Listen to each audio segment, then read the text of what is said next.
Thank y'all for tuning in, man. Subscribe to the channel and make sure you're a part of the audio version also. Audio version is dope, man. We digitally master the audio, but I just got through reading the Unguarded book by Scottie Pippen, and salute to Scottie Pippen, man. He's a Hall of Fame. He overcome a lot of things, man. He overcame. Let me correct my English. He overcame a lot of things, and what intrigued me about this book is that Scottie Pippen is underrated, like really underrated. I grew up around that time. I'm a fan of the Chicago Bulls. I always been a fan. I'm an '80s baby, so I don't have no choice but to be a fan of the Bulls. They was the team that was dominating everything at the time, and we looking good now too. We looking good. We starting to look good again. But let me get back on Scottie Pippen. So this book, the first 45 minutes of the book, he was just talking about Michael Jordan and the Last Dance the whole time. And I understand, like, I gotta be objective. I can't just be hating because of how the opening part of the book was. Like, he talked about Michael Jordan more than he talked about himself.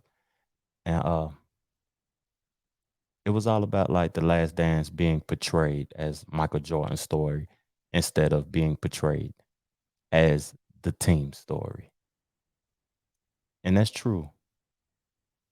But is it the right time to say that or talk about that or make you seem like a hater or whatever because they wasn't highlighting you and some of the bad things that they put in the series about you. And at that time, like when it was released, it was around the beginning of COVID, and we needed like a hero story or a super story or whatever. And Michael Jordan always came through with it. But The Last Dance to me, it was a good series, and Scottie Pippen felt the way about it because in his memoir about him, the book is about him. After you get past the beginning of the book and it talks about the last dance, it's about him. And it's bad that he felt that disgruntled about Mike to put it at the very beginning. I felt some type of way about that though. But let's get on into the review. And this is an excerpt from the book. Take the decision to sign the 5-year, $18 million extension with the Bulls in June of 1991, a week or so before the franchise won its first championship. The ESPN documentary made me seem naive, given how much more money players would eventually earn under the revised collective bargaining agreement with the owners. Do I wish I hadn't signed the extension? Of course. It cost me millions of dollars.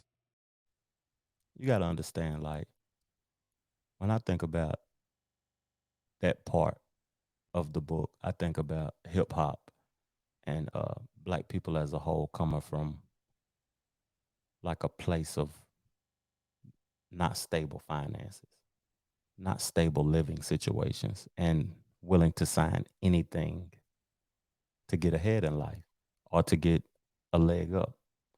And it was the year before they won the championship, but he didn't know if he was going to win the championship or not. So taking that contract wasn't a bad thing. I know in the media they highlight it as a dumb decision on Scottie Pippen. They always make him seem like he's a dumb guy. And I don't look at that as a bad situation because he was able to take care of his family and do better for his family. So when I think about rappers they do bad contracts also. And Pippen could have did better, but Pippen's well off, man. He's living a good life. And that was just an excerpt from the book that was very intriguing to me. But let's get into what he had to say in comparison to something him and Jordan did in an interview as of recently. Media, when Michael Jordan would get sick in a playoff game, we make it seem like he came from his hospital bed with IV stuck in his arm, and It's he's in the able to book. have, and he has these great accomplishments. But for you, that is pretty remarkable what you did. Again, I'm not saying you're doing it for people to give you credit, but do you feel that not enough was made of that moment? Because there you were playing hurt in a deciding game against a great Utah Jazz team. Here's my breakdown on that. I'm going to ask you this. All right. Is it easier to play with a herniated disc or to play with the flu? They always say the worst injury to have is a bad back. So, Well, I don't see many bad back games, but I do see flu games. Flu. Come on. That sound like hating to me though, but it ain't no comparison. At the end of the day, why are we even comparing your teammate?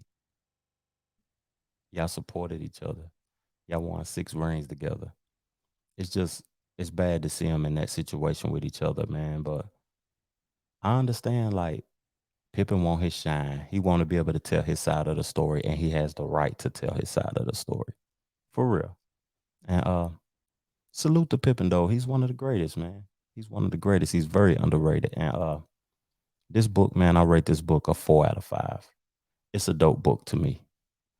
But some people who's not a fan of the Chicago Bulls, or if you're not a fan of sports, you might not be interested in this. But this Scottie Pippen memoir, the book about his life, him being able to tell his side of the story, because Michael Jordan always tell his side of the story, is dope if this is what you're interested in. But 4 out of 5, man.